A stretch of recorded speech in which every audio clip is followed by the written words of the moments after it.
Bonjour, Gildas Semevotonou, comme on m'appelle, je suis coach et c'est un plaisir pour moi de te retrouver encore ce matin où nous allons continuer avec le podcast que nous avions entamé. Je te rappelle le titre, c'est « Les gens t'admirent en secret ». Et je te rappelle aussi que ce podcast nous parle de principes et de valeurs. Aujourd'hui, nous allons rapidement parler de trois choses, de trois points. Alors, le premier point, avant cela, nous avons parlé de qu'est-ce que c'est que les principes, qu'est-ce que c'est que les valeurs personnelles. Je les ai orientés sur le plan personnel pour pouvoir te permettre de mieux travailler sur toi, car c'est ce que j'essaie de faire, je fais également actuellement. Le premier point aujourd'hui, c'est que le fait d'avoir ces principes et ces valeurs te permet de gagner en confiance de soi. Vous savez, lorsque vous identifiez ces choses-là qui sont plus importantes pour vous dans votre vie personnelle et dans votre vie professionnelle, et que vous les faites et que vous marchez, vous travaillez à marcher selon ces choses-là qui constituent une échelle de guidance pour vous, qui constituent une direction, une vision que vous suivez. Cela vous permet de gagner en confiance en soi. Cela vous permet, puisque à la base, cela vous permet d'être aligné sur vous-même, sur qui vous êtes vraiment. Et vous savez que l'homme que nous sommes esprit et notre esprit est connecté, ou bien plutôt doit être connecté à l'esprit divin, au Créateur. Et lorsque vous le faites, vous êtes en paix. Et donc, vous gagnez en confiance en soi. Vous marchez la tête haute. Vous marchez les épaules rehaussées. Et ce sont des signes de confiance en soi. Les gens qui marchent souvent la tête baissée, qui ont la mine renfrognée, il y a toujours quelque chose qui ne tourne pas rond à l'extérieur. Ils s'accusent. Ils se critiquent eux-mêmes. Ils marchent dans une sorte de remords. Et cela, comme les Ivoiriens le disent, cela peut tuer.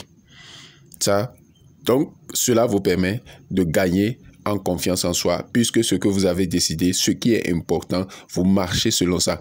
Et la plupart du temps, si vous faites attention, vous allez constater que lorsque vous prenez des résolutions ou lorsque vous identifiez les choses que vous savez que c'est important pour vous et que chaque fois, vous n'arrivez pas à le faire, vous n'êtes pas content de vous-même et cela vous arrache de l'énergie et vous empêche d'aller plus de l'avant, puisque la confiance en soi, ce n'est rien d'autre que lorsque vous arrivez à faire ce que vous savez que vous devez faire. Et quand vous le faites, vous avez comme la puissance de marcher sur le palier suivant, sur l'escalier suivant. Deuxième chose, c'est que la confiance, le fait d'identifier et de marcher selon vos principes et vos valeurs vous permet de gagner en légitimité. Vous savez, les gens sur le plan professionnel, lorsqu'ils sont promus, lorsqu'ils sont nommés à des postes, cela leur confère déjà un pouvoir. Le poste confère déjà un pouvoir. Ou lorsque nous venons sur le plan familial, en tant que père, votre enfant se doit de vous respecter parce que vous êtes papa, parce que vous êtes maman, parce que vous êtes le grand frère, la grande sœur, la tante, ainsi vous êtes le tuteur, la tutrice, ainsi de suite. Mais au-delà de ça, si on vous enlève ce titre, si on vous enlève ce poste, qu'est-ce qui vous restera? Est-ce que vos enfants continueront à vous admirer? Est-ce qu'ils continueront à vous respecter? Est-ce que vos employés, vos collaborateurs, ceux que vous êtes appelés à conduire, est-ce que vos paroissiens, si vous êtes prêtre ou pasteur, si vous êtes imam, est-ce que vos membres continueront à vous suivre si vous n'avez plus votre poste, si vous n'avez plus votre titre? C'est cela que j'appelle la légitimité. Quand il s'agit de vos enfants, lorsque vous marchez selon vos principes et vos valeurs et ils vous connaissent pour cela, quelle que soit la position où vous êtes, les enfants continueront à vous admirer, à vous prendre comme leur leader, à vous prendre comme, à s'identifier à vous, parce que tellement vous faites ce que vous devez faire, tellement vous êtes aligné sur vous-même, que cela force leur admiration et les amène à faire comme vous, à réussir comme vous, à avancer comme vous. Votre époux, vous pouvez gagner en légitimité en pratiquant cela par rapport à votre époux, par rapport à votre épouse, par rapport aux autres en général. Tu vois ainsi ce que je veux dire. Le fait d'avoir tes principes et tes valeurs te permet alors de gagner en légitimité. Et vous savez qu'en matière de performance, en matière d'excellence, si tu n'as pas la légitimité, ça va être très compliqué de travailler au sein d'une entreprise en tant que leader, en tant que chef d'équipe, chef service, chef département. Ça va être compliqué pour toi dans ton foyer de jouer ton rôle de père, de jouer ton rôle de mère, de jouer ton rôle de leader tout court, puisque tout le temps, il faudra que tu affirmes que tu es le chef. Il faudra toujours que tu sortes comme un carton jaune, un carton rouge, ou tout ce que vous voulez, que tu brandisses devant tout le monde, ton titre, ton poste, pour pouvoir faire ce que tu dois faire. C'est très compliqué, vous le savez.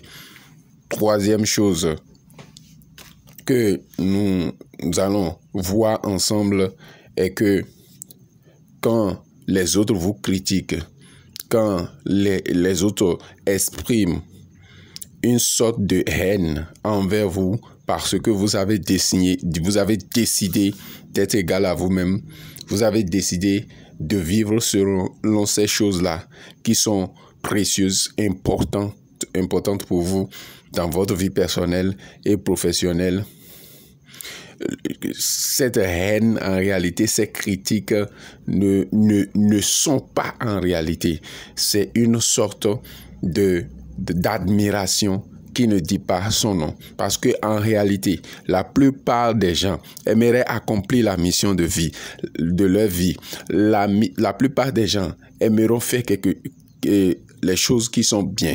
Je te donne un exemple, si le sport, le fait d'être en bonne santé physique, mentale, émotionnelle et spirituelle fait partie de ses principes et de ses valeurs, et que lui n'arrive pas à faire, et il a vu que tu as la même valeur et que toi tu arrives à le faire. Généralement, cela pousse les gens à détester, à en vouloir. Cette façon-là d'agir, ne le prenez pas généralement comme de la haine, parce que beaucoup les prennent au justice, beaucoup les prennent de la mauvaise manière, et cela les amène à poser des questions pour dire mais en réalité qu'est-ce qui se passe, je n'ai rien fait de mal. Non, c'est une frustration qu'il est en train d'exprimer parce que lui-même voudrait faire comme toi, mais il n'arrive pas à le faire. Il a des remords, il se reproche des choses. Pourquoi tu dois le faire? Comment tu fais pour le réussir? Il est dérangé, il se déteste pour cela. Et donc, cette haine, cette mauvaise énergie doit pouvoir être déversée sur quelqu'un, doit pouvoir être manifestée. Et c'est pour cela qu'il agit ainsi. En réalité, au fond, il ne te déteste pas.